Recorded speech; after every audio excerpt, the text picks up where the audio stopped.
ನಮಸ್ಕಾರ ದೇವ್ರು. ಇವತ್ತು ನಾನಿದ್ದೀನಿ ತಮಿಳ್ನಾಡಲ್ಲಿ. ಇವ ಯಾರೇ ಇವನು ಯಾರ್ಯಾರು ಬರ್ತಾರೋ ಮರ ಈ ಮನ್ಯಾಗ? ನೋಡ್ತಾ ಇದ್ದೀರಲ್ಲ ನನ್ ಪಕ್ಕ ಫುಲ್ಲು ಎಲೆಕೋಸ್ ಹಾಕ್ಬಿಟ್ಟವ್ರೆ.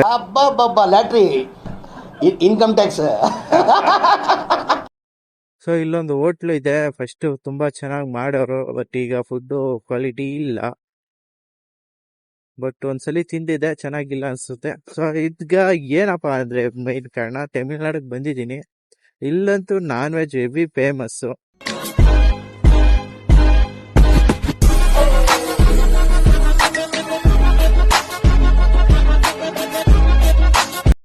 ಯಾವ ಹೋಟ್ಲಲ್ಲಾದ್ರೂ ನಾನ್ ವೆಜ್ ಅಂತೂ ಮಿಸ್ ಇಲ್ಲ.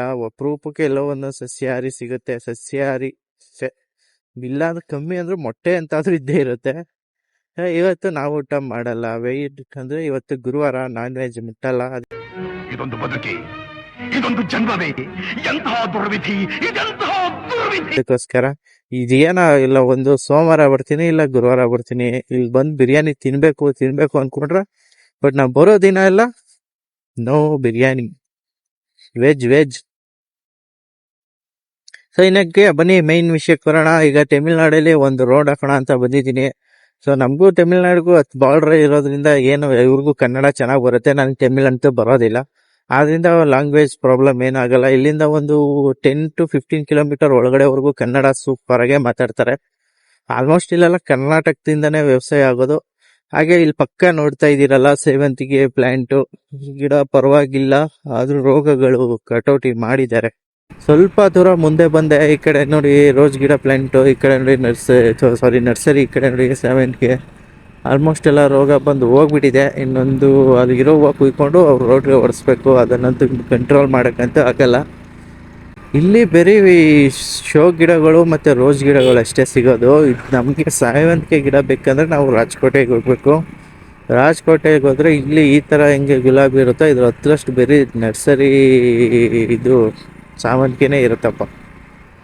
ಎಲ್ಲಾದರೂ ಹೋಗಿ ಒಂದಲ್ಲ 100,000 ಅಂಗಡಿಗಳು ಇರ್ತವೆ, ಬರೀ ಅದೇ ವರ್ಕು. ಬಟ್ ಅಷ್ಟು ಖಾಲಿ ಆಗುತ್ತೆ, ಅಷ್ಟು ರೇಂಜ್ಗೆ ಅಲ್ಲಿ ಬಿಸ್ನೆಸ್ ನಡೆಯುತ್ತೆ ಅವ್ರಿಗೆ. ಇದರಲ್ಲಿ ಪ್ಲಸ್ ಪಾಯಿಂಟು ಮೈನಸ್ ಪಾಯಿಂಟ್ ಏನಂದರೆ, ಇದರಲ್ಲಿ ಗಿರಾಕಿ ಬಂದು ತೊಗೊಂಡೋದ್ರೆ ಮಾತ್ರ ವ್ಯಾಪಾರ, ಇಲ್ಲಾಂದರೆ ಇಲ್ಲ, ಗಿರಾಕಿಗಳನ್ನ ಹಿಡಿಬೇಕು. ಮೈನಸ್ ಇದಾದರೆ, ಪ್ಲಸ್ ಏನಪ್ಪ ಅಂದರೆ ಭೂಮಿ ಉಳುಮೆ ಮಾಡಲ್ಲ. ಈ ಥರ ಒಂದ್ಸಲಿ ಇದು ಮಾಡ್ತಾರೆ. ಆದ್ದರಿಂದ ಏನಾದರೂ ಇದು ಮಾಡಿ ಇವರೇ ಕೆಲವೊಂದು ಗಿಡಗಳನ್ನ ನಾಟಿ ಮಾಡಿಕೊಂಡು ಬೆಳೆ ಬೆಳೀತಾರೆ. ಇಲ್ಲಿದೆ ನೋಡಿ, ಲೋಡ್ ಆಗ್ತಾ ಇದೆ ಆಲ್ರೆಡಿ. ಆಲ್ಮೋಸ್ಟ್ ಸುಮಾರು ವೆರೈಟೀಸ್ ಗಿಡಗಳನ್ನ ಲೋಡ್ ಮಾಡಿದ್ದಾರೆ. ಇಲ್ಲೇನದು ಏನೋ ಮಾಡಿದ್ದಾರೆ, ಏನಂತ ಗೊತ್ತಿಲ್ಲ. ಫಿಶ್ ಟವ ಫ್ರೈ ಘಮ ಘಮ ಅಂತಾಯಿತು. ವಿಧಿ ಇಲ್ಲ, ತಿನ್ನಲ್ಲ ಅಷ್ಟೇ.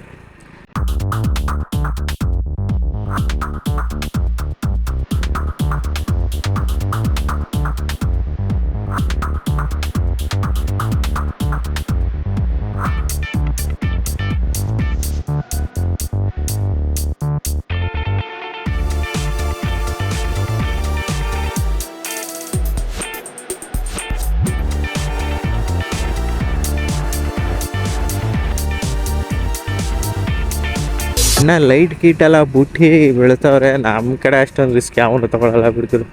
ಇಲ್ಲಿ ನೋಡಿ, ಪಾರ್ಟ್ಗೆ ಬೇಕಾಗಿದೆ ಅಂತ ಐಟಮ್ಗಳು ಸಿಗುತ್ತೆ. ಜೋಳಗೆರೆಯಿಂದ ಒಂದು 2-3 ಕಿಲೋಮೀಟರ್ ಮುಂದೆ ಬಂದರೆ ಇವು ನೋಡಿ ಏನು ಸಖತ್ತಾಗಿದೆ. ಆದರೆ ಇದಕ್ಕೆ ರೈಟ್ ಇರಲ್ಲ, ರೈಟ್ ಕಮ್ಮಿ ಸಿಗುತ್ತೆ. ಒಂದು ಬ್ಯಾಚ್ ಇದನ್ನು ಬೆಳಿಬೇಕು.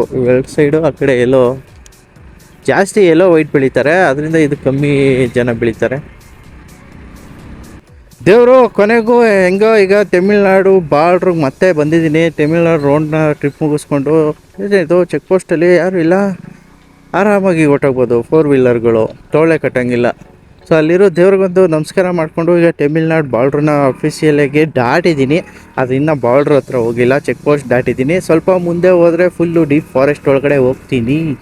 ಡೀಪ್ ಫಾರೆಸ್ಟಲ್ಲಿ ಲಕ್ ಏನಾದರೂ ಇದ್ದರೆ ಕಾಡು ಪ್ರಾಣಿಗಳು ಕೂಡ ಕಾಣಿಸ್ತವೆ, ಇಲ್ಲ ಅಂದರೆ ಆರಾಮಾಗಿ ಪಾಸ್ ಆಗ್ತೀವಿ. ಯಾಕಂದರೆ ಇಷ್ಟೊತ್ತಿಗೆ ಯಾರು ಇರಲ್ಲ ರೋಡ್ ಸೈಡು, ಎಲ್ಲ ಒಳಗಡೆ ಹೊರಟೋಗಿರ್ತವೆ. ಅರ್ಲಿ ಮಾರ್ನಿಂಗ್ ನೈಟಲ್ಲಿ ಮಾತ್ರ ಅವು ರೋಡ್ ಹತ್ರ ಬರ್ತವೆ ಗುರು. ಮಾತ್ರ ರೋಡ್ ಮಾತ್ರ ಹಾಳಾಗಿ ಹೋಗಿದೆ, ಯಾಕಂದರೆ ಕಾಡು ವ್ಯೂ ನೋಡೋಕ್ಕೋಸ್ಕರ ಈ ರೋಡಲ್ಲಿ ಬರ್ತಾಯಿದ್ದೀನಿ ಅಷ್ಟೇ. ಇಲ್ಲಾಂದರೆ ಮೇಯ್ನ್ ಆ ಕಡೆ ಹೊರಟೋಗ್ವೆ. ಆ ಕಡೆ ಸ್ವಲ್ಪ ಕಾಡು ಅಷ್ಟೇ, ಈ ಕಡೆ ಮಾತ್ರ ಗುಂಡಿ ಗುಟ್ಲಿ ಅಯ್ಯಯ್ಯಪ್ಪ. ಶಿಫ್ಟನ್ನು ಪರ್ದಾಡ್ತವನೆ, ಈ ಗುಂಡಿ ತಪ್ಸ್ಲಾ ಆ ಗುಂಡಿ ತಪ್ಸ್ಲಾ ಅಂತ. ಸೊ ಫೈನಲಿ 2 ಮೂಟೆ ರಾಗಿ ಗೊಬ್ಬರನ ಹಾಕ್ಕೊಂಡು ಈಗ ಹೋಗ್ತಾ ಇದ್ದೀನಿ. ಹೊಸ ಕಾರ್ ಅನಿಸುತ್ತೆ, ಅದಕ್ಕೆ ಅಣ್ಣ ತುಂಬ ಕೇರ್ ಮಾಡ್ತಾವ್ರೆ ಕಾರ್ನ. ಅಯ್ಯಯ್ಯ, ನನ್ನ ಗಾಡಿ ಅಂತೂ 100, ಬ್ಯಾಕಲ್ಲಿ 100 kg, ಫ್ರಂಟಲ್ಲಿ 90 kg, ಗಾಡಿ 150 kg. ಎಷ್ಟಾಯಿತು? ಆಲ್ಮೋಸ್ಟ್ 350 kg ಮೇಲಿದೆ ಗಾಡಿ. ರೌಂಡ ಹೊರ್ರೋ ಅಂತ ಏರ್ತೈತೆ. ನಂದು ಬೇರೆ ಫ್ರಂಟು ವೀಲು ಸಮದೋಗಿದೆ, ಟೈರು ಒಳ್ಳೆ ಆಡ್ತೈತೆ. ತಮಿಳಲ್ಲಿ 6 ಅಂತ ಬರ್ತಿದೆ, ಏನಂತ ನೀವೇ ಓದ್ಕೊಬಿಡಿ, ನನಗಂತೂ ಗೊತ್ತಿಲ್ಲ. ಇಲ್ಲಿ ಉತ್ತ ಗೆದ್ಲು ಅಲ್ಲಿ ಯಾವುದೇ ಹಾವುಗಳು ಇರೋದಿಲ್ಲ. ಇಲ್ಲೆಲ್ಲ ಫುಲ್ಲು ಮರ ಹತ್ರ ಇತ್ತು, ಈಗ ಸ್ವಲ್ಪ ಕ್ಲೀನ್ ಮಾಡಿ ಬೆಳ್ಳಿನ ಅಷ್ಟು ಗ್ಯಾಪ್ ಕೊಟ್ಟಿದ್ದಾರೆ. ಯಾಕಂದರೆ ವೆಹಿಕಲ್ ಓಡಾಡುವಾಗ ಪ್ರಾಣಿಗಳು ಸಡನ್ಲಿ ಕಾಣಿಸ್ಲಿ ಅಂತ. ಇಲ್ಲಾಂದರೆ ಸಡನ್ಲಿ ಅವ್ರು ಬೇಲಿಂದ ಆಚೆ ಬರೋದು, ಇವ್ರು ಹೋಗಿ ಇಕ್ಕೋದು, ಅದೆಲ್ಲ ಬೇಡ ಅಂದ್ಬಿಟ್ಟು ಆ ಥರ ಮಾಡವ್ರೆ. ಈ ಕಡೆ ಇಷ್ಟು ವೆಯ್ಟ್ ಹಾಕ್ಕೊಂಡು ಇಂಥ ರೋಡಲ್ಲಿ 100 km ಸ್ಪೀಡಲ್ಲಿ ಹೋಗೋಕ್ಕಾಗುತ್ತಾ? 30 km ಗಾಡಿ ಹೆವಿ ಔಟ್ ಆಫ್ ಕಂಟ್ರೋಲ್ ಆಗ್ತೈತೆ. ಸೊ ಇಲ್ಲಿ ಮುಂದೆ ಒಂದು ಫಾರೆಸ್ಟ್ ವ್ಯೂ ಪಾಯಿಂಟ್ ಕಾಣಿಸುತ್ತೆ, ಆದರೆ ಟಾಪ್ ಹತ್ತಬೇಕು. ಬಟ್ ಸುತ್ತ ಸೋಲಾರ್ ಬಿಟ್ಬಿಟ್ಟವ್ರೆ, ಹತ್ತಕ್ಕಾಗಲ್ಲ. ಫಾರೆಸ್ಟ್ ಆಫೀಸರ್ಗೋಸ್ಕರನೇ ಮಾಡಿರುವಂತಹ ಒಂದು ಏನಂತಾರೆ ಅದಕ್ಕೆ, ಕಾಮೆಂಟ್ ಮಾಡಿ, ನಾನಂತೂ ಮರ್ತೋಗಿದ್ದೀನಿ. ಅದ್ರ ಎದುರುಗಡೆ ಒಂದು ಕೆರೆ ಮತ್ತು ಒಂದು ಇವರೇ ಕೃತಕವಾಗಿ ನಿರ್ಮಿಸುವಂತಹ ತೊಟ್ಟಿ ಇದೆ. ಅಲ್ಲಿ ಬಂದು ಎನಿಮಲ್ಲು ನೀರನ್ನು ಕುಡ್ಕೊಂಡು ಹೋಗ್ತವೆ. ಅಲ್ಲಿ ಯಾರಿಗೂ ಪ್ರವೇಶವಿಲ್ಲ. ಮೀರಿ ಹೋದರೆ ಫೈನ್ ಅಂತೂ ಗ್ಯಾರಂಟಿ, ಏಕೆಂದರೆ ಸುತ್ತ CCTV ಕ್ಯಾಮರಾ ಇದೆ. ನೀರು ನೋಡಿದ್ರೆ ಸ್ನಾನ ಮಾಡ್ಬೇಕನ್ಸುತ್ತೆ ಅವ್ರು ಕಟ್ಟಿರುವಂಥದ್ದು. ಬಟ್ ಅಲೋ ಇಲ್ಲ, ಯಾಕೆಂದರೆ ಯಾವಾಗ ಬೇಕಾದರೂ ಪ್ರಾಣಿಗಳು ಬಂದು ಅಲ್ಲಿ ನೀರು ಕುಡಿಬೋದು. ಸೊ ಅವಿಂದ ನಮಗೂ ಏನೂ ಆಗಬಾರ್ದು, ನಮ್ಮಿಂದ ಅವಕ್ಕೂ ಏನೂ ಆಗಬಾರ್ದು ಅಂತ ಆ ರೀತಿ ಪ್ಲ್ಯಾನಿಂಗ್ ಮಾಡಿದ್ದಾರೆ. ಸಡನ್ಲಿ ಮುಂದೆ ಎಕ್ಸೆಲ್ ಬರ್ತಾ ಇರೋದಕ್ಕೂ ಅಪ್ಪೆಲ್ ನೋಡೋದಕ್ಕೂ ಯಾವುದೋ ಪ್ರಾಣಿ ಬಂದ್ಬಿಡ್ತು ಅಂತ ಗಾಬರಿ ಬಿದ್ದೋದೆ ಗುರು.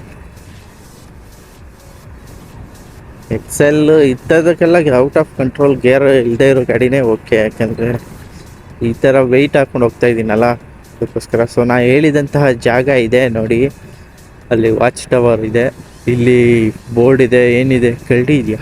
ಕರಡಿ ನೋಡಿ, ಅಲ್ಲೊಂದು ಕ್ಯಾಮ್ರಾ, ಆ ಕಡೆ ಒಂದು ಕ್ಯಾಮ್ರಾ, ಈ ಕಡೆ ನೋಡಿ ನೀರೊಂದು, ಅದು ಪ್ಯೂರ್ ಇದೆ. Leave only food point, take only memory, keep out of forest place, plastic free. Okay plastic. ಅಲ್ಲಿ ನೋಡಿ ಅಲ್ಲೊಂದು ಕ್ಯಾಮ್ರಾ ಇದೆ. ಈ ಕಡೆ ನೋಡಿ ತೊಟ್ಟಿ, ನೀರು ಕುಡಿಯೋಕ್ಕೆ ಪ್ರಾಣಿಗಳಿಗೆ ವ್ಯವಸ್ಥೆ ಮಾಡಿದ್ದಾರೆ. ಬೋಲ್ಡ್ ಪಕ್ಕನೇ ಯಾವನೋ ಪ್ಲಾಸ್ಟಿಕ್ ಬಾಟ್ಲು, ನೀರಿನ ಕ್ಯಾನ್ ಬಿಸಾಕ್ಬಿಟ್ಟು ಹೋಗೋನೆ. ಇಲ್ಲಿಂದ ಅಲ್ಲಿಗೆ ಹೋಗೋಕ್ಕೆ 1 ಕಿಲೋಮೀಟ್ರು ಸ್ಟ್ರೆಚ್ಚರ್, ಒಂದೇ ರೋಡ್ ಕಾಣಿಸುತ್ತೆ ನೋಡಿ. ಸಿ ಅಂತ ಹೋಗ್ತಾ ಇರ್ಬೋದು. ಅಲ್ಲೇನೋ ವೈಟ್ಗಿದೆ ಕ್ಯಾಮ್ರಾನ, ಪಕ್ಷಿನ ಒಬ್ಸರ್ವಿಂಗ್. ಹುಯ್ಯ ಕ್ಯಾಮ್ರಾ ಗುರು, ಎಲ್ಲೆಲ್ಲಿ ಫಿಕ್ಸ್ ಮಾಡಿವ್ರಪ್ಪ ಕ್ಯಾಮ್ರಾನ ಡ್ರೋನಾ? ಕ್ಯಾಮ್ರಾ ಗುರು ನೋಡಿ. ನೀರು ಸೂಪರ್ ಆಗಿದೆ. ಈ ಕಡೆ ರೋಡ್ ಸೈಡ್ ಇರೋರಿಗೆ ಕ್ಯಾಮ್ರಾ ಇರೋದೇ ಕಾಣಿಸಲ್ಲ. ಅಲ್ಲಿ ಸೋಲಾರ್ ಕ್ಯಾಮ್ರಾಗಳು. ಸೊ ಪರವಾಗಿಲ್ಲ ಗುರು, ಒಳ್ಳೆ ನೀರಿನ ವ್ಯವಸ್ಥೆ ಮಾಡಿದ್ದಾರೆ ಈ ಕಡೆ ಪ್ರಾಣಿಗಳಿಗೆ.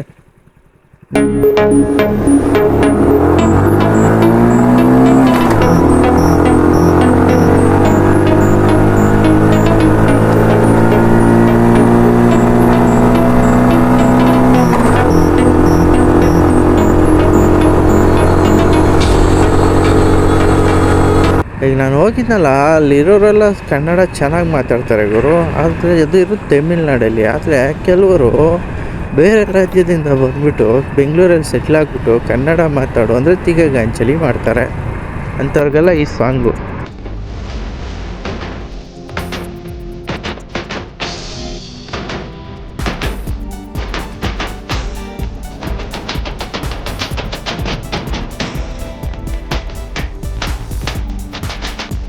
ಗೈಸ್ ಮುಂದೆ ನೋಡಿ ಗೈಸ್, ಕಾಡು ಪ್ರಾಣಿ ಅಲ್ಲ, ಊರು ಪ್ರಾಣಿ. ಅಲ್ಲಿ ಸಡನ್ಲಿ ಅವಯ್ಯ ನಿಂತಿರೋದಕ್ಕೂ ಅಲ್ಲಿ ಬ್ಲ್ಯಾಕಾಗಿ ಗೊತ್ತಾ ಇರೋದು ಎಲ್ಲ ಕಾಡೆಮ್ಮೆ ಬಂದ್ಬಿಡ್ತೇನೋ ಅಂದ್ಕೊಂಡೆ. ಬಂದು ನೋಡಿದ್ರೆ ಅದು ಕಾಡೆಮ್ಮೆ ಅಲ್ಲ, ಊರಿನ ದನ. ಇವ್ರು ತಗೊಂಡೋಗಿ ಕಾಡಲ್ಲಿ ಬಿಟ್ಬಿಡ್ತಾರೆ. ಸಂಜೆವರೆಗೂ ಹೊಟ್ಟೆ ತುಂಬ ಮೇಯಿಸ್ಕೋತಾರೆ. ಮತ್ತು ಸಂಜೆ ಆದಮೇಲೆ ಮನೆ ಕಡೆ ಹೊಡ್ಕೊಂಡು ಬರ್ತಾರೆ.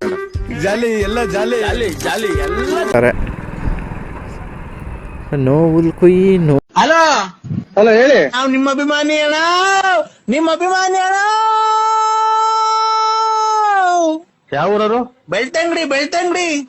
ಓಹೋ ಧರ್ಮಸ್ಥಳ ಮೊನ್ನೆ ಅಲ್ಲೇ ಬಂದ ಸ್ವಾಮಿ, ನಾವು ಬಂದಿದ್ದು ಬೆಳ್ತಂಗಡಿಗೆ. ಬರಕಿಲ್ವಾ ನಮ್ಮ ಮನೆಗೆ? ಬರಕಿಲ್ವ್ರ? ಬರಕಿಲ್ವಾ ನಮ್ಮ ಮನೆಗೆ?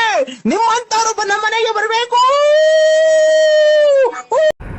ದೇವರು ಕೊನೆಗೂ ಈಗ ಕಾಡಿನ ಅಂಚಿಗೆ ಬಂದಿದ್ದೀನಿ. ಕಾಡು ದಾಟ್ಕೊಂಡು ನೋಡಿ, ಇಲ್ಲೊಂದು ದೇವಸ್ಥಾನ ಕಾಣಿಸ್ತಿದೆಯಲ್ಲ, ಅಮಾವಾಸ್ಯೆ ದಿನ ಒಳ್ಳೆ ಪೂಜೆ ನಡೆಯುತ್ತೆ, ತುಂಬ ಜನ ಸೇರ್ತಾರೆ.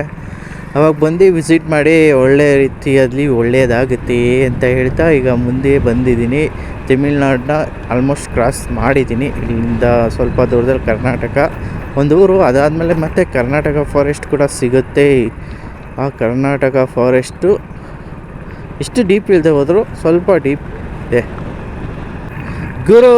ಕೊನೆಗೂ ತಮಿಳ್ನಾಡು ಬಾರ್ಡ್ರು ಕ್ರಾಸ್ ಮಾಡ್ತಾ ಇದ್ದೀನಿ ನೋಡಿ.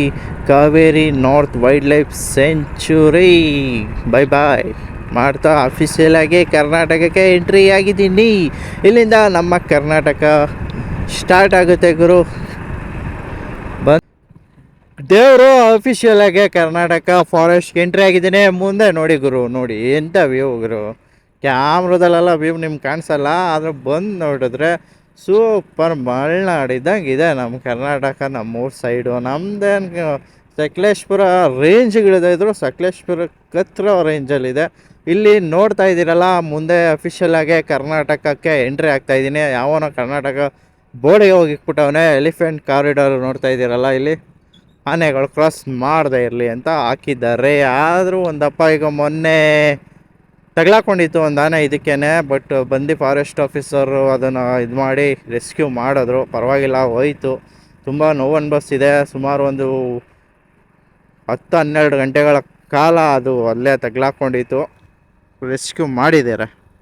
ಅಲ್ಲ ಗುರು, ಇಂಥ ಕಾಡಲ್ಲಿ ನಾವು ಬೈಕಲ್ಲಿ ಹೋಗೋಕ್ಕೆ ಹೆದರ್ಕೋತೀವಿ. ಇಲ್ಲಿ ನೋಡಿ, ಒಬ್ಬರು ತಾತ ಆರಾಮಾಗಿ ಗಾಡಿ. ನಾನು ವೈಲೆಂಟ್ ಆದ್ರೆ ಕಂದ ರಾಮ, ನಾನು ವೈಲೆಂಟ್ ಆದ್ನು ರಾವಣ ಕಂದ ರಾವಣ. ನೀನು ಏನು ಮಾತಾಡಬೇಡ, ನನಗೆ ಸಿಟ್ಟಾದ್ರೆ ಹೊಡೆದೇ ಬಿಡ್ತೀನಿ. ಗೊತ್ತಿರಲಿಲ್ಲ ಎಬ್ಬಲಿ ನಾನು ಹೊಡ್ದ ಅಂದರೆ ಊಟ ಮಾಡ್ಬೇಕಂಗೆ ಹೊಡೆದೆ. ಇಲ್ಲ ನಡ್ಕೊಂಡು ಬಂದು ಇದು ಮಾಡ್ತಾರೆ. ಇಲ್ಲೇ ಗುರು ಆನೆ ಅಡ್ಡ ಹಾಕೊಂಡಿದ್ದು ಬಸ್ನ, ಅಲ್ಲೇ ಕೂತಿದ್ದಾರೆ. ಅಪ್ಪಿತಪ್ಪಿ ಆನೆ ಬಂದರೆ ಅವ್ರು ಓಡೋಕ್ಕಾಗತ್ತಾ? ಆ್ಯಕ್ಚುಲಿ ಇಲ್ಲೆಲ್ಲ ಗುಂಡಿ ಇತ್ತು, ಫುಲ್ಲೆಲ್ಲ ಮುಚ್ಚಿದ್ದಾರೆ ಈಗ ರೋಡಿಗೆ ಮಣ್ಣು ಹಾಕ್ಬಿಟ್ಟು. ಸೊ ಮೋಸ್ಟ್ಲಿ ಆ ತಾತಪ್ಪ ದನ ಬಿಟ್ಬಿಟ್ಟು ಕೂತಿದ್ದಾರೆ ಅನಿಸುತ್ತೆ, ಅದಕ್ಕೆ ಅಲ್ಲೇ ಇದ್ದಾರೆ. ಆದರೂ ಡೇಂಜರ್ ಇವರು, ಯಾವ ಟೈಮಲ್ಲಿ ಯಾವಾಗ ಯಾವ ಕಡೆಯಿಂದ ಆನೆ ಬರ್ತವೆ ಅಂತ. ಅದಲ್ಲ ಇತ್ತೀಚೆಗೆ ನಮ್ಮ ಕಡೆ ಚಿರತೆ ಕಾಟಗಳು ಬೇರೆ ಜಾಸ್ತಿ ಆಗೋಗಿದೆ. ಮೊದಲು ಅಷ್ಟಾಗೇನು ಇರಲಿಲ್ಲ, ಆದರೆ ಇವಾಗಂತೂ ಹೆವಿ ಇದ್ದಾವೆ. ಹೆವಿ ಇಲ್ಲ, ಇರೋದು ಒಂದೇ ಅನಿಸುತ್ತೆ. ಒಂದೇ ಹೆವಿ ಟಾರ್ಚರ್ ಕೊಡ್ತಾಯಿದೆ ಫುಡ್ಗೋಸ್ಕರ. ಮನುಷ್ಯನ ಮೇಲೆ ಅಟ್ಯಾಕಿಂಗ್ ಆಗಿಲ್ಲ, ಬಟ್ ಪ್ರಾಣಿಗಳು, ದನ, ಕರ, ಕೋಳಿಗಳು, ನಾಯಿ ಇವನ್ನ ಡೈಲಿ ಬಂದು ಅಪೈಸ್ ಮಾಡ್ತಾಯಿದೆ. ಮತ್ತು ಇದೇ ಗುರು, ಇದರಲ್ಲಿ ಬರ್ತಿದ್ರೆ ಆ ಕಡೆಯಿಂದ ಆನೆ ಪಾಸ್ ಆಗುತ್ತೆ ನೀಟಾಗೆ. ನನ್ನ ಫ್ರೆಂಡು ಅವ್ನ ಮಿಸ್ಸಸ್ ಹೋಗುವಾಗ ಅವ್ನ ಲಕ್ ಚೆನ್ನಾಗಿತ್ತು. ಇಲ್ಲಿ ಹತ್ತೋ ಟೈಮಲ್ಲೇ ಪಾಸ್ ಆಗಿದ್ದಾನೆ. ಆನೆ ಜಸ್ಟು 2 ಇಂಚಲ್ಲಿ ಎಸ್ಕೇಪ್ ಆಗಿದ್ದಾನೆ. ಏನಪ್ಪ, ನಾವು ಆನೆ ನುಡಿಕೊಂಡು ಹೋದ್ರೆ ಆ ಆನೆನೇ ಸಿಗಲ್ಲ ಗುರು. ಕಾಡುಗಳೊಳಗಡೆ ಎಲ್ಲ ಹೋಗಲ್ಲ ಈ ಥರ ರೋಡಲ್ಲಿ.